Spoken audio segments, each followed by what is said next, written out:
పొగాకు రైతులపై రాష్ట్ర ప్రభుత్వం నిమ్మకు నీరెత్తినట్లు వ్యవహరిస్తుందని వైకాపా ఒంగోలు అసెంబ్లీ నియోజకవర్గ సమన్వయకర్త చొండూరి రవిబాబు ఆరోపించారు. ఒంగోలులోని వైసీపీ జిల్లా కార్యాలయంలో జరిగిన విలేకరుల సమావేశంలో పొగాకు రైతుల పట్ల కేంద్ర రాష్ట్ర ప్రభుత్వాలు అనుసరిస్తున్న తీరుపై మండిపడ్డారు. పొగాకు రైతుల కంటిచూపు చర్యగా 188 కోట్లు కేటాయిస్తామని చెప్పడం హాస్యాస్పదంగా ఉందని మండిపడ్డారు. ప్రభుత్వం కేటాయించిన 188 కోట్లు కాకుండా 1000 కోట్లు కేటాయించాలని ఆయన డిమాండ్ చేశారు. గత వైసీపీ ప్రభుత్వంలో రైతులకు ఎటువంటి ఇబ్బందులు తలెత్తకుండా అప్పటి ముఖ్యమంత్రి జగన్మోహన్ రెడ్డి అన్ని చర్యలు చేపట్టారని, ప్రస్తుత చంద్రబాబు నాయుడు ప్రభుత్వం రైతులకు వెన్నుపోటు పొడుస్తుందని విమర్శించారు. ఈ మీడియా సమావేశంలో జిల్లా రైతు విభాగ అధ్యక్షులు మారెళ్ల బంగారుబాబు, ఒంగోలు మండల పార్టీ అధ్యక్షులు మన్నే శ్రీనివాసరావు, రాష్ట్ర జాయింట్ సెక్రటరీ పాలడుగు రాజు, రాష్ట్ర పంచాయతీరాజ్ విభాగ ప్రధాన కార్యదర్శి దేవరపల్లి అంజిరెడ్డి, రాష్ట్ర ఎస్సీ సెల్ అధికార ప్రతినిధి ఎర్రజెర్ల రమేష్ బాబు, బెజవాడ శ్రీరామ్మూర్తి, జిల్లా పార్టీ అధికార ప్రతినిధి గుడ్డపాతల రవి, జిల్లా పార్టీ కమిటీ ఆర్గనైజింగ్ సెక్రటరీ తదితరులు పాల్గొన్నారు.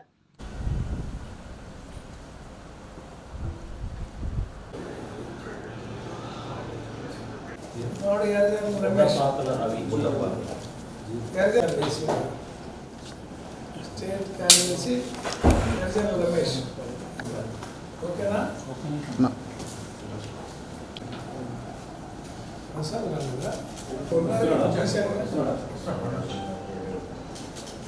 ఇస్తే తెస్తాడు ఆయన.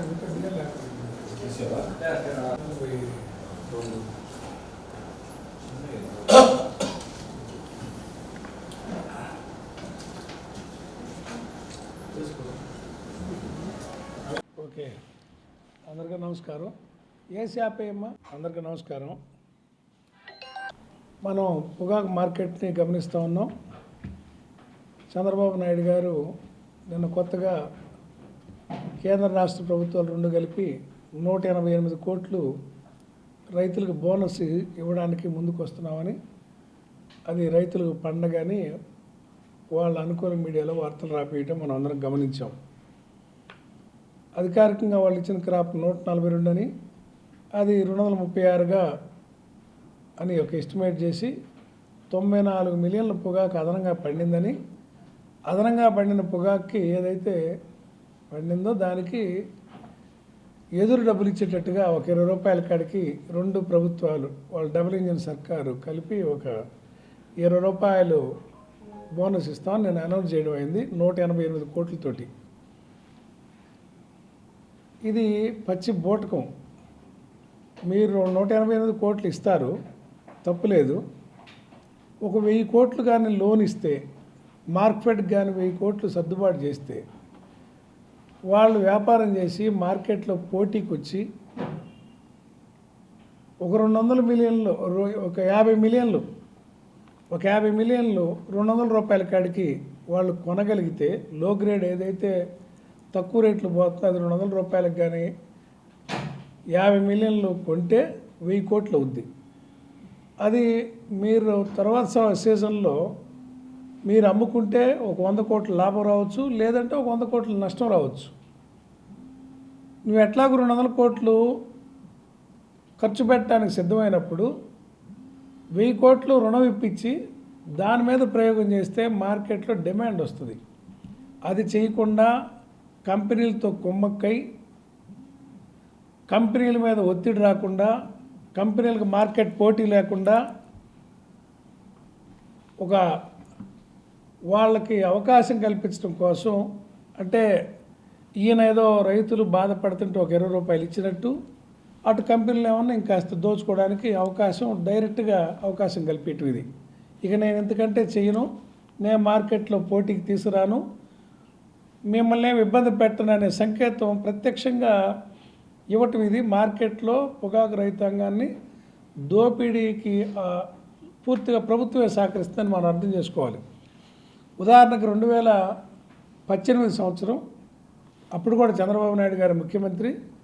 ఆ రోజు పొగాకు గ్రేడ్లు 80-90 రూపాయల నుంచి సడన్గా లో గ్రేడ్లు డ్రాప్ అయ్యి 50 రూపాయల కంటే కిందకి జరుగుతున్నప్పుడు మా పార్టీ ఆధ్వర్యంలో మా ఎంపీ, ఆనాడు ఎంపీ వైవి సుబ్బారెడ్డి గారు అపోజిషన్లో ఇక్కడ ఎంపీగా ఉండి డెలిగేషన్ వెళ్ళి ఆ రోజు ఆత్మహత్యలు అయ్యి రైతులు ఆత్మహత్య చేసుకోవటం ఒక ఉద్యమంలాగా తీసుకొచ్చి ప్రభుత్వం మీద ఒత్తిడి తీసుకొస్తే ఆ రోజు నిర్మలా సీతారామన్ కూడా వాణిజ్య శాఖ మంత్రి ఉండి మన జిల్లాకు రావటం జరిగింది.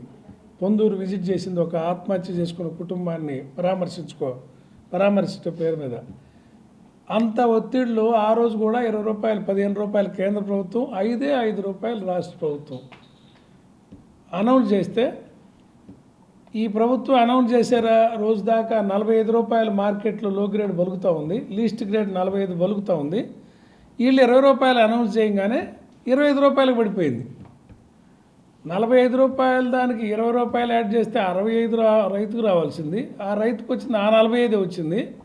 పొగాకు రేటు మార్కెట్లో 25కు పడిపోయింది. అంటే మార్కెట్కి వ్యాపారస్తుల సిండికేట్లకి ఈ ప్రభుత్వం సహకరించడం అనేది ఇది కొత్త కాదు. రైతులు ఆందోళన చేస్తే రైతులకు 10 రూపాయలు ఇస్తాను అంటమే తప్ప వ్యాపారస్తులకు నొప్పి తగలనీయట్లేదు. ఇప్పుడేం మీరు వ్యాపారస్తులు బెదిరిస్తే కూడా ఎవరు కొనరు. ప్రభుత్వానికి మళ్ళీ చెప్పేది ఏంటంటే మీరు బెదిరిస్తే కొనరు, మీరు రిక్వెస్ట్ చేస్తే కొనరు. మీరు మార్కెట్లో పోటీ తీసుకురావాలా. ధరల స్థిరీకరణ నిధి పెట్టి ఏదైతే జగన్మోహన్ రెడ్డి గారు ప్రతి పంటకి గిట్టుబాటు ధర తెచ్చాడో అదేవిధంగా 1,000 కోట్లు మార్కెట్కి ఇచ్చి 200 రూపాయలకు తక్కువ ఏ పొగాకు వస్తుంటే ఆ పొగాకు మీరు కానీ కొంటే ఒక 50 మిలియన్లు మీరు కొనడానికి సిద్ధపడితే ఆటోమేటిక్గా మార్కెట్ 300 రూపాయలు పైకి పోయిద్ది. లో గ్రేడ్ 200 కాడ ఆగుద్ది, బ్రైట్ రకం 300కు పోయిద్ది. రైతులకు 250 రూపాయలు ఏదైతే రైతు డిమాండ్ చేస్తున్నాడో ఆ 250 రూపాయలు సగటు ధర వస్తుంది. ఇది ఎంతసేపు చెప్తున్నా కూడా వ్యాపారస్తులకు అనుకూలంగా మీరు మార్కెట్ను దోపిడీ చేసుకోండి. రైతులు రోడ్లెక్కి గోల్ చేస్తున్నారు కాబట్టి వాళ్ళ కంటని తడిదొడవడానికి ఒక 20 రూపాయలు ఇదిలు ఇస్తున్నామని చెప్పి ఆలోచన రైతాంగాన్ని మోసం చేయటమేనని సందర్భంగా తెలియజేస్తున్నా. మా ప్రభుత్వం ఉన్నప్పుడు 100 రూపాయలు తక్కువ కాకూడదని 200 కోట్ల రూపాయలు డే 1 ఇచ్చి ఎంతైనా కొనండి, ఎంత సపోర్ట్ అయినా చేస్తాను, మీరు కొనండి అని మార్కెట్ని ఆ రోజు ఆదేశించడం జరిగింది జగన్మోహన్ రెడ్డి గారు. ఆ రోజు అర్థం చేసుకున్న మార్కెట్ వర్గాలు జగన్మోహన్ రెడ్డి గారు ఉన్న 5 ఏళ్ళు రైతుల జోలికి రాలా, 5 ఏళ్ళు రైతుల జోలికి రాలా. అదేవిధంగా ఒక అటెంప్ట్ కోవిడ్ టైంలో కూడా ఆక్వా రైతుల మీద కూడా జరిగింది. ఆక్వా వ్యాపారస్తులు కూడా సిండికేట్ అయ్యి లూటీ చేయబోయారు రైతుల్ని. ఆ రోజు కూడా జగన్మోహన్ రెడ్డి గారు రివ్యూ చేసి ఇంటర్నేషనల్ మార్కెట్ని అంతా స్టడీ చేసి మీరు కానీ అతిగా తగ్గిస్తున్నారు, ఈ రేటుకి ఒక చట్టం తీసుకొచ్చి అంతకంటే తగ్గించుకుంటే ఇబ్బంది పడతారని ఆయన హెచ్చరిస్తే మళ్ళీ రేటు పెంచుకున్న దాఖలాలు మన రాష్ట్రంలో ఉన్నాయి. అయినప్పటికీ మన రాష్ట్రంలోని ఆక్వా కంపెనీలు ప్రపంచంతో పోటీ పడుతూ దిగ్గజ కంపెనీలాగా ఎదిగినాయి కోవిడ్ టైంలో కూడా, అంటే అత్యధిక లాభాలు తింటూ. అదేవిధంగా టొబాకోలో కూడా ఈ కార్పొరేట్ కంపెనీలు ఏవైతున్నాయో విపరీతమైన లాభాలు ఆర్జిస్తూ ఉన్నాయి గత దశాబ్ద కాలంగా, మనందరికీ తెలుసు. ఇప్పుడైనా వాళ్ళని ₹1 కూడా నష్టపోమని మనం అనట్లా. ప్రభుత్వం ఇంటర్వ్యూన్ అయ్యి కొంత మార్కెట్లో పొగాకు స్టాకును కొని పక్కకు పెడితే వచ్చే సంవత్సరం నేను అమ్ముకుంటానులే వేలం ద్వారా మీరు కొనుక్కుందరు, కానీ నేను 200 రూపాయలు తక్కువ అయితే నేను కొంటానని ముందుకు వస్తే ఇప్పుడే 300 రూపాయలు బ్రైట్ రకం పోయిద్ది, 200 రూపాయలకి తక్కువ కాకుండా లో గ్రేడ్ పోయిద్ది. ఈ రకమైన ఆలోచన చేయాలని, రైతాంగాన్ని మోసం చేయొద్దని ముఖ్యంగా మొన్న జరిగిన రివ్యూలో కూడా పొగాకు ప్రాంతాలకు సంబంధించిన ఎమ్మెల్యేలను కూడా కూర్చోబెట్టుకున్నాడు ముఖ్యమంత్రి గారు. గోదావరి జిల్లాలో ఎమ్మెల్యేలు కాస్త ఒత్తిడి చేసేసరికి అక్కడ ఒక 20 రూపాయలు పెంచడానికి ఒప్పుకున్నారు. కానీ మన జిల్లాలో 2 మంత్రులు, ఒంగోలు ఎమ్మెల్యే దామచర్ల జనార్దనం, కందుకూరు ఎమ్మెల్యే నాగేశ్వరరావు వీళ్ళు ఉన్నారు. వీళ్ళుండి నిమ్మక నీరెత్తినట్టు ఏమాత్రం ఒత్తిడి చేయకుండా ఇక్కడ కూడా ధర సరిపోవట్లేదు, ఒక 20 రూపాయలు పెంచమనే మాట వీళ్ళ నోట్లోంచి రాలేదంటే ఎంత దురదృష్టం అర్థం చేసుకోవాలని సందర్భంగా రైతాంగాన్ని తెలియజేస్తున్నా. మన జిల్లాలో ఎన్నికైన ప్రజాప్రతినిధులు వాళ్ళ వ్యక్తిగత స్వార్థం చూసుకుంటున్నారు తప్ప రైతాంగ సమస్యలు వాళ్ళకు పట్టట్లేదు. పైపెచ్చు మభ్య పెడుతున్నారు. 5 కోట్లు ఎప్పుడో సొసైటీకి ఇచ్చిన 5 కోట్లతోటి ఉద్ధరించినట్టుగా చెప్తున్నారు. ఇవాళ 1000 కోట్లు ఇస్తే మార్కెట్ నిలబడుతుంది, మీకు 100 కోట్లు కూడా నష్టం రాదు. 200 కోట్లు ఇవ్వడానికి సిద్ధపడ్డ మీరు 1000 కోట్లు లోన్గా ఇస్తే ఆ అప్పు తీరుస్తారు. పోతే ఒక 100 కోట్ల నష్టం వస్తుంది, వస్తే ఒక 100 కోట్ల లాభం వస్తుంది. ఆ రకంగా ఆలోచించి రైతాంగాన్ని ఆదుకోమని మరీ డిమాండ్ చేస్తూ ఉన్నా. నమస్కారం. ఈనాడు పొగాకు రైతాంగం సంక్షోభంలో కొట్టుమిట్టాడుతూ ఉన్నారు. బాధ్యత వహించాల్సిన కేంద్ర రాష్ట్ర ప్రభుత్వాలు నిమ్మక నీరెత్తినట్టు చూస్తూ ఊరుకొని రైతాంగాన్ని ఇంకా మోసం చేస్తూ వస్తూ ఉన్నాయి. నిన్న వ్యవసాయ మంత్రి గారు అచ్చెన్నాయుడు గారు చెబుతూ ఉన్నారు, జిఎస్టీ తగ్గించమని కామర్స్ మంత్రి గారిని నిర్మలా సీతారామన్ గారిని కోరటం జరిగింది. ఆమె సానుకూలంగా స్పందించిందని చెప్తూ ఉన్నారు.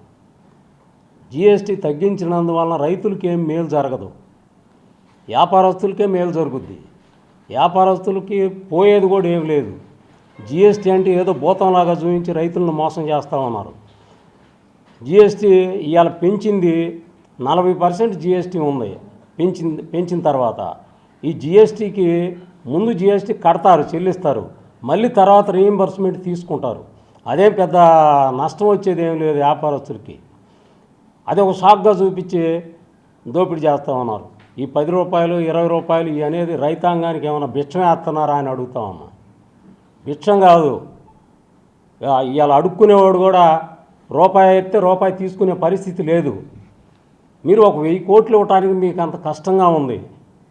పదే ఎంత మొత్తుకున్నా రైతాంగం రోడ్లెక్కి మా కడుపు మంట ఎలబుచ్చుకున్నా కూడా మీకు ఇంకా జ్ఞానోదయం కలగలేదంటే రైతాంగం చూస్తూ ఊరుకోదు. ఈ రోజున ఏం చేయలేకపోవచ్చు. రేపు రాబోయే రోజుల్లో 2029లో మీకు రక్తం కళ్ళమిటి రక్తం కారేటట్టుగా చేయటానికి రైతాంగం సిద్ధపడతా ఉంది. దాన్ని గమనించమని ఈ సందర్భంగా నేను తెలియజేస్తా ఉన్నాను. పొగాకు కొనుగోళ్లలో ఈ రోజుకి మాది ఒంగోలు ప్లాట్ఫారం 2లో నేను రైతుగా ఇప్పటికీ 7 క్లస్టర్లో పొగాకు అమ్మితే ప్రతి క్లస్టర్కి వచ్చి దాదాపు అంత ఒక 10% 15% మేము చెక్కులు అమ్ముకోగలిగాం. అంటే ఇప్పుడు 7 సార్లు అంటే దాదాపు ఒక 20-25 చెక్కుల దాకా ఇచ్చారు. 20 చెక్కులు ఒక 5 చెక్కులే అప్పుడొకటి పోయినాయి అన్నమాట. ఎంత నరకం అనిపిస్తున్నామంటే ఒక రైతుగా చెక్కులు తీసుకుపోయినందుకు ఒక్కొక్క చెక్కుకి 1500 ఖర్చు అవుతుంది. చెక్కు పగలగొట్టినందుకు పగిలిపోయి 4-5 కేజీలు డ్యామేజ్ వచ్చి చెక్కులు ఎత్తిన వాళ్ళకి ట్రాక్టర్ బాడిగలు ఇవన్నీ చేస్తుంటే నిజంగా బాడిగ పెట్టి చెక్కులు తీసుకొచ్చుకునే వాళ్ళు ఏడుస్తున్నారు అన్నమాట ఇవాళ బోర్డులు. ఇలాంటి నరకం కనీసం ఈ 40-50 ఏళ్లలో ఎప్పుడు పొగాకు బోర్డు పెట్టిన కాడించి ఇంతవరకు ఇలాంటి నరకం ఎప్పుడు చూడలేదు అనని రైతాంగం బోర్డుల దగ్గర ఏడుస్తూ ఉన్నారన్నమాట. చెక్కులు కొనకపోతే ట్రాక్టర్లకు ఎత్తుకుంటా. మరి ఎందుకు రాష్ట్ర ప్రభుత్వం కానీ కేంద్ర ప్రభుత్వం కానీ 80,000 కోట్లు వస్తూ ఉంటే కనీసం 1000 కోట్లు కూడా డబ్బులు ఇవ్వటానికి వాళ్ళకి ఎందుకు ఆలోచించట్లేదో మాకు అర్థం కావట్లేదు. పోతే నిన్న చంద్రబాబు నాయుడు ఒక ప్రెస్ మీట్లో బ్రైట్ పొగాకు F1 F2 పొగాకు 250 రూపాయలు కొనుగోలు చేయాలా, F3 పొగాకు 190 రూపాయలు కొనుగోలు చేయాలా, లో గ్రేడ్ పొగాకు 110 కొనుగోలు చేయాలని చెప్పని ఒక